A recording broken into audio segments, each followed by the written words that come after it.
Sudah ada ide, harus sudah selesai dalam otak kita, kemudian kita tuangkan ke dalam tulisan, setelah kita tuangkan, kita endapkan. Hai semua, jumpa lagi di ERV Project. Hari ini kita bersama narasumber. Beliau adalah seorang guru di SMA PGRI 1 Amlapura. Selain sebagai guru, beliau adalah seorang penulis dan hobi membaca puisi. Inilah beliau, Bli Gede Aris Pidrawan. Halo Bli. Ya. Halo, selamat siang Eri. Gimana kabarnya Bli? Ya, sangat baik, luar biasa, sangat baik dan sehat. Ya. Sehat selalu ya Bli. Eri gimana? Ya, Eri gimana kabarnya? Sehat? Sehat Bli. Sehat. Iya. Buku yang kemarin itu yang perempuan pemuja batu udah yang penuh dan semuanya mengambil tema perempuan. Nah, mengapa Bli? Ya, memang sebagian besar buku Perempuan Pemuja Batu itu mengambil tema perempuan. Selain tema-tema perempuan, sebenarnya ada beberapa yang temanya di luar itu, tetapi lebih banyak ke tema perempuan dan adat istiadat. Mengapa demikian? Karena pertama, saya lahir dari perempuan-perempuan yang hebat. Mengapa demikian? Karena kebetulan ada semacam tradisi di keluarga Tiang. Misalnya Bapak Tiang itu punya 2 istri, kemudian kakek Tiang punya 2 istri, kemudian paman juga memiliki 2 istri, gitu. Seolah-olah ada tradisi poligami di keluarga kami. Nah, mungkin karena kedekatan itulah, maka ada beberapa cerpen-cerpen yang memang mengambil tema-tema poligami, kemudian perempuan, kekerasan terhadap perempuan dan sebagainya. Karena kebetulan juga ada beberapa peristiwa yang secara langsung bisa Tiang lihat gitu. Misalnya kaum bedolot itu kan tentang poligami, ya memang dilihat secara langsung. Kemudian ada keris, itu bercerita tentang seorang perempuan yang menikah dengan keris karena orang yang akan diajak menikah itu sudah meninggal. Karena memang secara langsung dilihat ada di kampung. Jadi murni karena memang peristiwa-peristiwa itu pernah saya lihat, pernah saya dengar, dan bahkan mungkin pernah saya rasakan. Itu, seperti itu, Erik. Jadi itu memang satu ada pengalaman langsung dan memang menang di masyarakat atau Bli alami sendiri ya di dalam keseharian. Iya. Nah, untuk beberapa peristiwa saya dengar, untuk beberapa peristiwa saya alami sendiri. Ya. Nah, bagaimana mengolah apa yang Bli dengar, kemudian yang Bli lihat itu menjadi sebuah karya, Bli? Ini kan penting bagi orang untuk gimana proses menghasilkan karya itu sendiri. Iya. Kebetulan Perempuan Pemuja Batu ini pernah meraih anugerah Acarya. Perempuan Pemuja Batu pernah meraih anugerah Acarya dari Badan Bahasa Jakarta itu tahun 2017. Tetapi proses menjadi buku dan karya-karya di dalamnya itu prosesnya cukup panjang. Misalnya saja ada cerpen yang judulnya Doa. Ini cerpen yang saya tulis tahun 2009 rasanya. Kemudian baru terbit di Bali Pos, termuat di Bali Pos itu sekitar tahun 2012. Dan prosesnya panjang. Pertama, ketika saya memiliki ide untuk menulis atau saya mendapatkan sebuah peristiwa, maka sebenarnya peristiwa itu sudah selesai dalam otak saya, dalam pikiran saya, dalam imajinasi sudah selesai. Nah, ketika sudah selesai, ada motivasi untuk terus menyalurkannya dalam bentuk tulisan, maka menulis. Nah, ketika kita menulis, tentu ada banyak perubahan yang akan terjadi. Nah, dan itu yang pertama. Artinya harus sudah ada ide, harus sudah selesai dalam otak kita, kemudian kita tuangkan ke dalam tulisan. Setelah kita tuangkan, kita endapkan. Ada banyak karya-karya yang memang saya endapkan. Maksudnya setelah saya selesai tulis, kemudian saya diamkan, kemudian baru akan saya lihat beberapa minggu atau beberapa bulan, bahkan berapa tahun kemudian. Misalnya Doa yang saya tulis tahun 2009, baru saya cek lagi tahun 2012, kemudian saya baca lagi, saya edit lagi. Jadi proses ide, kemudian mengolah di pikiran, mengolah menjadi sebuah tulisan, selanjutnya mengendapkannya, mengeditnya, itu adalah proses yang memang harus dilalui untuk menghasilkan tulisan. Seperti itu, Erik. Nah, kenapa harus diendapkan? Padahal kan kalau sudah Ya, kayak dituangkan kan lebih baik langsung publish. Nah, ya. apa pentingnya mengendapkan tulisan? Oke, begini. Menurut saya nih ya, saya Ya. tidak tahu ini ada teori ini atau tidak tahu, atau tidak ada, saya tidak tahu nih. Bagi saya nih mengendapkan ini penting, sebab ketika kita mengendapkan, maka ada proses penyegaran ide baru yang muncul. Nah, dibandingkan ketika misalnya hari ini kita sudah selesaikan, kemudian kita publish misalnya, itu semacam membungkus ide-ide baru yang muncul. Nah, ketika kita mengendapkan, kemudian kita akan membuka lagi beberapa saat kemudian, beberapa hari kemudian, maka ide-ide baru itu akan muncul. Misalnya, sebuah cerpen, kayaknya tidak ada di cerpen ini ya. Saya menulis cerpen, judulnya adalah Rembulan di Bukit Asah. Ini ada di kumpulan cerpen yang kedua. Judul bukunya adalah Ulat Bulu di Rahim Ibu. Ini cerpen yang proses pengendapannya cukup lama, ditulis, kemudian diendapkan, dibaca lagi, diedit, kemudian diendapkan. Awalnya, cerpen ini hanya bercerita tentang seorang laki-laki yang disuruh menikah oleh keluarganya dengan sepupunya. Tetapi laki-laki itu tidak mau. Awalnya seperti itu, sudah selesai kan gitu. Sudah selesai. Kemudian saya endapkan, ya, saya endapkan, kemudian saya melihat fenomena baru tentang pernikahan. Fenomena baru itu adalah ada seorang laki-laki yang memang disuruh menikah oleh keluarganya, tapi dia tidak mau menikah. Karena apa? Karena dia punya kekasih jauh di rantauan. Kemudian saya berdasarkan fenomena baru itulah, maka ide baru muncul, kemudian saya kombinasikan. Nah, belum saya publish, tetapi saya endapkan lagi. Kemudian saya mendapatkan ide baru. Oh, bagaimana jika si laki-laki ini memang punya kekasih dan ternyata kekasihnya itu adalah seorang laki-laki juga gitu. Ya, maka muncullah sebuah cerpen yang judulnya adalah Rembulan di Bukit Asah. Bercerita tentang seorang laki-laki yang ketika pulang dia selalu datang ke Bukit Asah untuk mengenang kembali kenangan-kenangan dia bersama kekasihnya di Jakarta, yang juga seorang lelaki yang badannya asah. Asah dalam artian datar tanpa susu. Gitu. Oke, berarti proses pengendapan kadangkala penting. memunculkan ide-ide baru untuk merekonstruksi kembali, beliau. Merekonstruksi kembali, iya. Memang ada penulis-penulis yang sekali tulis kemudian selesai, tetapi entah mengapa kalau saya menulis itu mengendapkannya lama gitu. Ada misalnya cerpen, ini bahasa Bali ya, cerpen bahasa Bali, Kupu-kupu di Jereji Lima, yang kemarin meraih juara 1 dalam lomba penulisan cerpen bahasa Bali. Asik. Di bulan bahasa Bali provinsi, itu pengendapannya lama juga. Berawal ini bercerita tentang seorang anak yang memiliki kebutuhan khusus, dia kemampuannya kinestetik, itu hanya gerak saja dan mudah emosi. Hanya sebatas itu saja. Kemudian saya endapkan dan pada akhirnya muncul ide baru. Dia ketemu dengan guru bahasa Bali yang hebat, gitu, yang mampu motivasinya.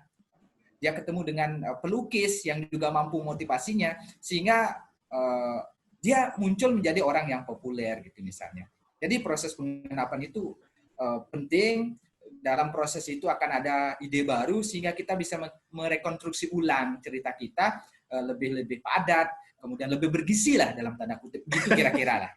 Berarti memang kemampuan ini memang harus dilatih kan. Nah, sejak kapan beli mulai tekuni untuk menulis pengalaman-pengalaman atau cerita-cerita yang ada menjadi sebuah cerita pendek? Ya, kalau dulu terus terang kalau saya merasa sekarang menulis cerpen itu paling nyaman gitulah dibandingkan dengan jenis menulis lain. Menulis cerpen itu paling nyaman. Dulu ketika saya SD itu sudah menulis sebenarnya, menulis puisi. Saya menulis puisi-puisi cinta yang saya sebar untuk teman-teman cewek saya di kelas itu SD loh. Ya, makanya di awal misalnya saya isi salam matahari, kemudian saya panjangkan di bawahnya matahari mana tahan hatiku rindu. Kemudian saya buat bait-bait puisi gitu. Itu SD. Mungkin berawal dari itu, kemudian SMA SMA kebetulan buku-buku di perpustakaan bagus, sehingga saya mulai membaca buku-buku yang lebih serius lah, novel dan lain sebagainya. Nah, SMA sudah mulai belajar menulis cerpen, tetapi tidak saya publikasikan karena memang tidak tahu arah publikasinya kemana. Barulah ketika kuliah, saya kuliah di Bahasa dan Sastra Indonesia, bertemu dengan beberapa kawan yang memang motivasi menulisnya bagus, kemudian bertemu dengan dosen-dosen yang memberikan motivasi, jadi saya mulai belajar menulis, benar-benar belajar menulis ketika kuliah. Gitu. Dan mulai ikut di pers kampus, mulai ikut di jurnalistik, jadi pada saat kuliah lah saya benar-benar belajar menulis dan memahami, berusaha untuk memahami tulisan yang bagus itu seperti apa. Dan pernah terpublikasi tetapi dalam bentuk kumpulan puisi ketika masa kuliah dulu, barulah belajar untuk menulis lebih serius lagi ketika saya jadi guru, ketika saya sudah selesai kuliah. Oke. Nah, Bli, sekarang kan Bli sudah menghasilkan cerpen, menghasilkan puisi dan sebagainya. Jadi kendala yang dihadapi itu ketika memulaikan diri untuk terjun ke cerpen ini apa, Bli? Tentu kan tidak langsung merta bisa, tentu ada kendala yang ditemui dalam proses menuangkan ide itu, Bli. Iya, terus terang di awal memang saya tidak berpikir bahwa saya harus menghasilkan tulisan gitu, atau saya harus jadi cerpenis, saya harus jadi penyair gitu, tidak. Dan sampai hari ini pun saya merasa walaupun mungkin saya sudah beberapa kali menulis, tapi saya merasa ya bukan sastrawan. Saya hanya ya sekedar menulis saja. Sebab konsistensi berkarya itulah yang akan menentukan seorang dianggap sebagai sastrawan. Sedangkan saya kan ya masih rada-rada setengah-setengah lah ini. Tidak konsisten saya. Tulisan ada, tetapi publikasi tidak konsisten. Nah, saya tidak tahu sebenarnya permasalahan apa yang saya alami, karena menulis itu mengalir saja gitu. Saya ketika menulis di masa-masa kuliah, itu mengalir saja ya menulis gitu. Tanpa target apa-apa. Nah, barulah kendala itu muncul ketika misalnya saya menulis dan ada target. Maksudnya begini, ketika misalnya saya menulis esai, atau menulis cerpen, atau menulis puisi, dan semua karya itu saya targetkan harus selesai 4 hari lagi atau seminggu lagi untuk urusan A atau untuk tujuan B. Gitu. Barulah kendala itu muncul. Ya. Kendala yang muncul ya karena kita memang tidak siap dengan ide. Gitu. Ya. Biasanya kalau saya menulis, tidak siap dengan ide apa yang harus saya tulis, ya tidak bisa nulis. Gitu. Tetapi ketika saya sudah siap dengan ide, kemudian sudah muncul di kepala, kemudian kepala di otak ini sudah memproduksi ide itu menjadi sebuah tulisan yang masih di sini, maka saya menjadi mudah. Gitu. Jadi kendala utama ya ide. Sepanjang kita sudah punya ide dan otak sudah mengkonstruksi ide itu, ya bakalan gampang. Tetapi ketika kita tidak punya ide ya susah. Gitu. Makanya untuk mensiasati itu, saya suka sekali misalnya menulis kata-kata unik lah gitu untuk menampung ide. Misalnya Kaum Bedolot ini sebelum muncul cerpen Kaum Bedolot, saya memang sudah menyimpan kata Kaum Bedolot ini gitu. Karena di kampung, di rumah ada baju, kemudian ada angka 86, kemudian di bawahnya ada tulisan Kaum Bedolot gitu. Wah, ini apa nih? Wah, ini unik nih gitu. Jadi saya simpan dulu di otak, kemudian saya tulis di buku, dan pada suatu hari, ternyata Kaum Bedolot ini artinya begini. Nah, saya konstruksilah menjadi sebuah cerpen, kemudian saya kombinasikan dengan peristiwa-peristiwa yang pernah saya lihat, saya alami. Jadi sekali lagi ide yang terpenting. Kemudian pada saat kita memulai nulis, ya tulis saja gitu. Tidak peduli hal itu tulisan, tulis saja, tidak peduli itu bagus atau tidak. Kan ada proses pengendapan, proses editing dan sebagainya. Terkecuali kalau misalnya kita deadline, ya itu mungkin berperkara nanti kan. Berarti kendalanya muncul jika tulisannya itu harus ada target, Beli ya? Harus, iya itu. Misalnya targetnya nih, kita dihubungi sekarang, besok ada kegiatan ini, tolong buatkan esai, temanya tentang ini, dan harus selesai besok gitu. Nah, apa yang harus saya tulis? Sedangkan kita tidak siap dengan ide. Oke, berarti penting bagi orang untuk yang belajar menulis itu bagaimana menggali ide dan menuangkan ide, Beli ya? Iya. Menggali ide, Ya. Menggali Menggali ide ini penting sekali, sebab ide itu kan seperti pondasi dasar tulisan kita lah.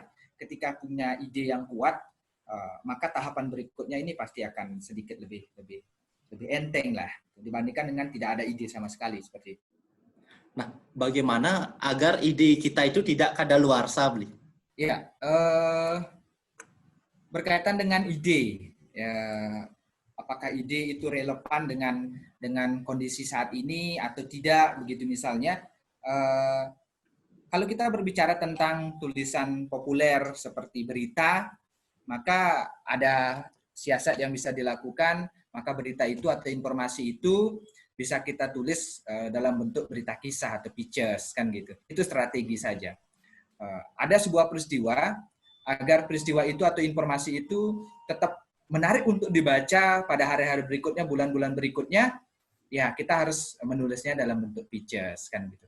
Kemudian memang ada beberapa ide yang sekarang kita temukan tidak lagi relevan untuk beberapa tahun kemudian, maka ya kita harus menyisipkan peristiwa-peristiwa tambahan yang memang relevan dengan ide yang kita punya. Misalnya saja artikel kan, sebuah artikel yang misalnya saja kita menulis sebuah artikel saat ini tentang pandemi, ya mungkin kalau kita berbicara tentang ruang dan waktu, artikel itu menarik sekarang, ide itu menarik sekarang. Tetapi ketika mungkin kita tidak memformulasikan ide itu, kemudian kita tidak mengkombinasikan ide itu, maka itu tidak akan menarik lagi dibaca mungkin setelah pandemi berakhir. Makanya agar itu menjadi tak menarik, ya kita harus kombinasikan dengan hal-hal lain. Kan?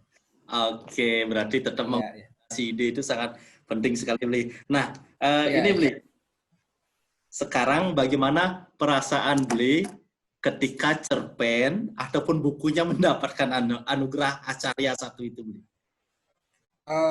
Ya begini, memang saya senang mencoba-coba ya. Hampir banyak lomba saya coba untuk ikuti. Gitu. Entah menang tak kalah, saya pikir nggak jadi masalah. Yang penting kita berproses dulu. Yang penting mencoba, Bli ya. Ya coba dulu. Pertama,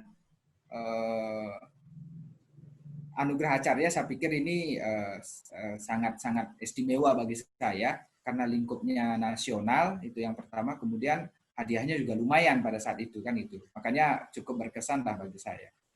Dan perasaan saya ya saya sangat bersyukur karena saya diberikan kesempatan untuk belajar. Mengapa saya katakan saya bersyukur? Karena dalam setiap proses lomba yang saya ikuti, saya dibelajarkan sebenarnya. Saya bertemu dengan orang-orang baru, kemudian saya bertemu dengan cara berpikir yang baru, sehingga itu bisa saya gunakan sebagai pembelajaran untuk saya. Misalnya saja pada saat Acarya, saya bertemu dengan penulis-penulis lain, jadi kami bisa bertukar ide, dan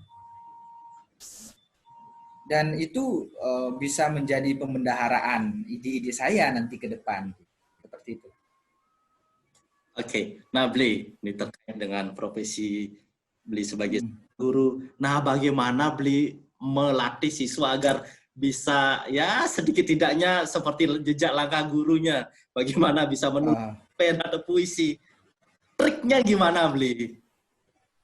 Ya, gini. Kebetulan Tiang mengelola Forum Teater Amlapura, atau saya singkat dengan FTA. Termasuk juga mengelola kegiatan sastra jurnalistik, dan tentu untuk memotivasi mereka, kita tidak bisa langsung jelek begitu saja agar mereka tertarik. Jadi saya berupaya merekrut orang-orang yang memang secara potensi dia bagus. Maksudnya pertama dia rajin. Kalau tidak rajin, paling tidak dia aktif, gitu dulu. Dia rajin, kalau tidak rajin, paling tidak dia aktif lah. Maksudnya aktif secara sosial dan sebagainya. Kalau tidak rajin, kalau tidak aktif, paling tidak dia pintar, gitu loh. Itu potensi kan. Gitu. Tetap potensi ya, Bli ya. Ya, itu potensi. Rajin, kemudian pintar, aktif, itu potensi. Jadi mereka lah yang saya rekrut terlebih dahulu. Jadi kalau kita merekrut siswa yang memang tidak pernah kelihatan, kan nggak mungkin kan gitu. Ya. Itu. Atau siswa yang tidak pernah datang ke sekolah nggak mungkin kan gitu. Karena saya punya keterbatasan, maka yang potensial-potensial lah yang saya godok terlebih dahulu. Barulah kemudian saya perkenalkan dengan kelompok-kelompok lain. Kalau tidak saya perkenalkan dengan kelompok lain, mungkin anak-anak tidak termotivasi. Maka FTA ini saya gunakan sebagai wadah agar sekolah-sekolah itu bisa bertemu di dalamnya. Jadi melalui FTA inilah saya kelola kegiatan literasinya. Dan melalui FTA ini juga saya akan sebarkan informasi berkaitan dengan lomba. Jadi terus terang saja untuk memotivasi sementara ini, untuk memotivasi mereka agar mau menulis, agar mau membaca, yaitu adalah lomba, sertifikat, kemudian lolos senam PTN. Jadi itu yang saya gunakan sementara. Jadi awalnya itu. Nah, ketika mereka sudah pernah ikut lomba, kemudian merasakan bagaimana nyamannya menulis, kemudian nyamannya berkompetisi, nyamannya belajar membaca bersama-sama, barulah mereka dengan sendirinya nanti menulis. Misalnya kemarin ada beberapa siswa yang saya kirim tulisannya di tatkala.co. Jadi siswa-siswa ini memang siswa yang sudah nyaman menulis setelah ditempa dari beragam tahapan sebelumnya. Sebelumnya saya ajak lomba, saya perkenalkan dengan buku, ketemu dengan orang-orang. Misalnya pada saat Festival Bali Jani saya ajak nonton teater. Kemudian ketika teater 1000 Jendela datang ke Karangasem untuk pentas, saya ajak mereka untuk mempersiapkan pementasan. Nah, barulah setelah proses ini, kemudian saya perkenalkan dengan kegiatan menulis, jadi mereka nyaman. Oke. Sebab kalau kita misalnya penuh idealisme mengatakan bahwa kegiatan literasi adalah ini, kamu akan menjadi ini di masa depan, punya kecakapan ini. Waduh, anak-anak sudah jauh dari kita. Jadi kita harus perkenalkan itu. Sudah kabur duluan gitu. Jadi kita memang harus memperkenalkannya dengan aspek-aspek yang lebih praktis, lebih menyenangkan, gitu. Lebih langsung lah. Gitu. Jadi itu proses yang saya lakukan. Berarti memang diperlukan proses cukup panjang dan itu. Tadi yang dengar kalimat beliau yang cukup itu adalah konsistensi berkarya gitu beliau. Iya. Nah, terakhir beli, ini bisa diberikan sedikit kalimat motivasi bagi siapapun guru, siswa agar mereka mau atau agar mereka tahu betapa pentingnya menulis itu. Silakan. Ya, oke. Terus terang kalau dalam kegiatan menulis saya sangat merasa nyaman. Maka hal utama yang harus kita cari adalah kenyamanan kan. Menulis itu penting sebab kita akan merasa nyaman. Nyaman dari sisi intelijensi, nyaman dari sisi emosional, nyaman dari sisi sosial, dan nyaman dari sisi spiritual. Ya. Ketika misalnya saya menulis, maka saya merasa otak saya bekerja, intelijensi saya digodok di dalamnya. Kemudian ketika kita menulis, kita akan memformulasikan banyak ilmu ke dalamnya. Dan terakhir, ketika misalnya saya menulis, maka saya nyaman secara spiritual. Sebab saya benar-benar harus mematangkan spirit di dalamnya. Spiritual bukan hanya berhubungan dengan Tuhan, tetapi berupaya untuk menyadari ke dalam diri kita. Seperti itu. Terima kasih. Oke, Bli, pernahkah ada orang yang datang ke Bli minta tolong itu dibuatkan kisah hidupnya, Bli, dalam bentuk cerpen? Ada, tetapi untuk dirinya sendiri. Gitu. Maksudnya dia ada sebuah kegiatan, dia harus membuat sebuah kisah, kemudian dia tidak tahu cara bagaimana mengelola kisah itu menjadi sebuah tulisan yang naratif. Gitu. Maka dia datang, kemudian menyampaikan kisah hidup saya seperti ini, kemudian kita belajar bersama-sama lah. Menyusun sebuah biografi singkat dan menonjolkan hal-hal menarik dalam hidupnya. Itu ada. Oke. Nah, siapa tahu besok lusa ada yang datang lagi ke Bli untuk dibuat sebuah kisah-kisah dalam bentuk cerpen, Bli. Iya, bisa. Nanti mungkin kita belajar bersama ya. Erik misalnya punya kisah-kisah kelam di masa lalu kan. Gitu. Ya, punya kisah kelam di masa lalu, tetapi harus diungkapkan, hanya saja tidak tahu cara pengungkapannya. Kalau diungkapkan sama istri, nanti istri bisa marah, diceraikan, misalnya. Ya, nanti ungkapkan saja bentuk tulisan, kan gampang. Oke, obrolan kita sudah cukup mulai. Kita akhiri saja. Iya. Oke. Cukup menarik. Oke. Dan sangat menarik sekali ini beliau obrolan kita. Iya, iya. Itu tadi perbincangan kita dengan Aris Fidrawan. Jangan lupa untuk like, subscribe, dan komentar. Sampai jumpa di ERV Project. Bye-bye. Ya, baik. Terima kasih.